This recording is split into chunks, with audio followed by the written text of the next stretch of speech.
In recent years, there have been a number of grievances expressed about the general experience of visiting Walt Disney World or Disneyland. Many visitors have said that the cost of a Disneyland or Disney World vacation is not worth the recently diminishing experience when compared to the opulence of an international park. Not only are tickets more costly than ever, but lodging, dining, retail, and other expenses have increased as well. What is happening in Disney? For Disney enthusiasts, the proverbial wishing star truly shone in November. Bob Chapek, the company's former CEO, was abruptly fired as a result of power disputes in the boardroom. Many Disney enthusiasts rejoiced, thinking that their most cherished fantasies had come true and that their cherished Disney theme parks would soon be brought back to its former splendor. We've been reporting to you for some time now on the gradual decline of the Disney vacation experience, detailing the falling value, fading magic, and diminishing joys of visiting Disney's theme parks in the United States. Reinstalled as CEO as an emergency measure. According to the New York Times, Bob Iger did so after the company's board decided that Chapek had caused irreparable damage to his ability to lead. Many Disney fans also believed that Chapek was to blame for the irreversible harm that had been done to the Disney brand. The major financial journals covered the tumultuous background of Chapek's precipitous dismissal in graphic detail, but a thorough inspection of Disney parks today indicates that a forced change of leadership won't soon address much of what's wrong with Disney as a vacation destination. The elements that are deflating the once effervescent Disney vacation experience have roots that go back before the devastation caused by COVID-19 closures or the individual personalities of any executives. The indicators of impending deterioration are structural in nature, and they may have an impact on the quality of a future trip to a Disney resort in the U.S. Are there no meaningful attractions being developed at Disney? There aren't any significant new attractions planned for any of the American Disney properties as of this spring. Disney's primary rival, Universal, is scheduled to open Super Nintendo World, a massive theme park expansion, in Hollywood in February. In 2 years, Universal will complete building on a state-of-the-art new theme park in Orlando called Epic Universe. The early years of this century were a notoriously turbulent time at the Walt Disney Company, as author James B. Stewart details in 2005's Disney War. This period included a hostile takeover attempt by Universal parent Comcast and the removal of Disney CEO Michael Eisner by Roy E. Disney. However, nothing significant is scheduled for public release in 2023 after Mickey and Minnie's Runaway Railway opens at Disneyland this month and Tron Lightcycle Run opens at Magic Kingdom in the spring. Furthermore, even those rides are replicas of ones that were previously in use.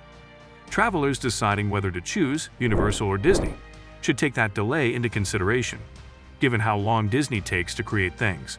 Tron Lightcycle Run will have taken almost 6 years to complete, which is astonishing considering that Disney took 5 years to develop Guardians of the Galaxy. Cosmic Rewind, a roller coaster that debuted at Florida's Epcot last year. Even if Disney were to start construction on a large new ride tomorrow, it wouldn't be ready for the market until 2028 at the current rate of productivity, giving Universal a 3-year advantage in capturing attendance share with more appealing attractions. Disney is leveraging its platforms, ABC and Disney Plus, to flog a succession of promotional periods like the company's 100th anniversary celebration, rather than making significant cash investments. But extensive advertising cannot conceal the shallow content. Travelers will mostly be agitated about cheap band-aids such as temporary decorations for the castles, new costumes for Mickey and other characters, small touches like a Moana-themed walkthrough area at Epcot, and updated or resurrected parades and fireworks shows, rather than new rides or expansions. Disney parks consistently generate billions of dollars in sales, but other divisions of the company are not benefiting from this. The parks are being emptied of its milk and utilized as a cash cow to cover other commitments. If Iger doesn't decide to sell off a key asset like Hulu or ESPN to free up cash for the corporation, money will likely keep flowing away from the parks and the Disney vacation experience will keep deteriorating. Why are the Disney parks in bad shape? The merchandise is reflecting Disney's sharp decrease in park investment. Though it appears to be deteriorating, the mouse may have built its name on painstaking, industry-leading care. The It's a Small World boat featured at the top of this piece is among the filthy ride vehicles, included in a series of photos released by WDWNT.com last month, which illustrates just how terrible care has gone. Some of the dirt was removed from the images after they were posted online. suggesting that the unflattering coverage may have prompted Disney management to take action in certain situations. Lag in services is another way that neglect is showing. 2 of the 4 theme parks at Walt Disney World have not reinstated parking trams after their COVID closures, despite assurances to the contrary. There's a lot of news about job losses and impending hiring freezes. Food portions are still getting smaller despite price increases, and some entertainment that was suspended due to a pandemic hasn't been brought back. Even worse, client satisfaction is slipping. The Wall Street Journal crunched some figures in November and found that wait times and ride stoppages are both increasing in Disney parks. Amidst its increasing cynicism, Disney managed to turn the growing discontent among customers regarding lengthy wait times into a new revenue stream. The company introduced the complex Genie Plus ride reservation system last year. It can cost up to $30 per day to use. However, even that optional extra has turned into a detrimental requirement. Genie Plus is used as a backup plan by so many visitors to Disneyland that during the Christmas season, the system's availability sold out before midday. Perhaps your ship is drowning if your lifeboat's full up. Disney parks have experienced difficult financial times in the past. The projected construction timeline for Walt Disney World was slow to a decade-long crawl by the energy problems of the 1970s, but they did not jeopardize the park's daily operations and upkeep in the manner that current financial constraints seem to be doing. Disney is untheming its resorts, but why?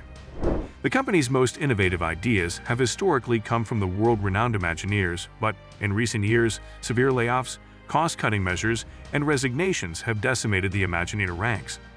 The most creative insiders at Disney have either left the company or been dismissed, and their position has been taken by outsiders who don't seem to get the unique cultural legacy that has made Disney goods unique. The firm's new leaders are producing bland, cheap-looking designs rather than building on the painstakingly created, richly themed hotels that distinguished Disney from its rivals and enabled the corporation to charge several times more than hotel rooms offered by rivals.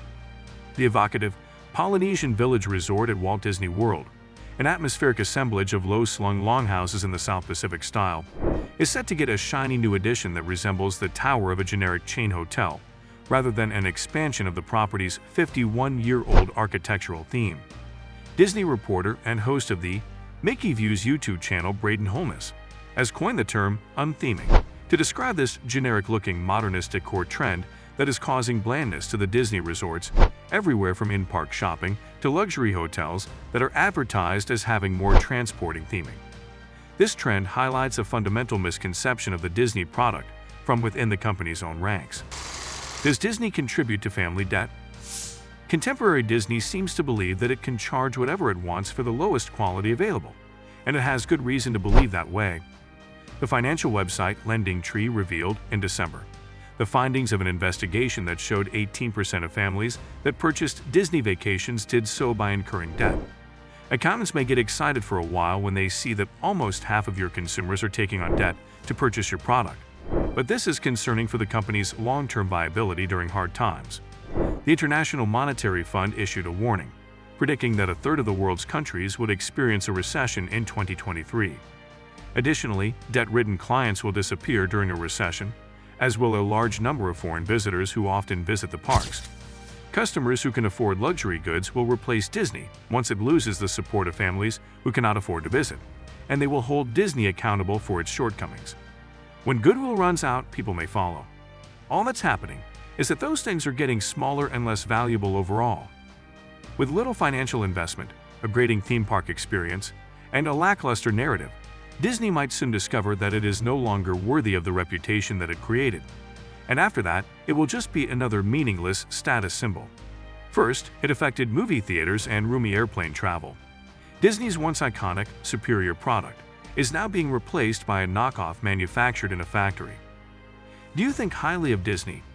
What do you think about Disney's recent setbacks? Are you an admirer of Disney? What is your take on Disney and its recent misfortunes? Do let us know your views in the comments section. For more interesting stories and updates, subscribe to our channel and do not forget to press the bell icon for notifications. Goodbye.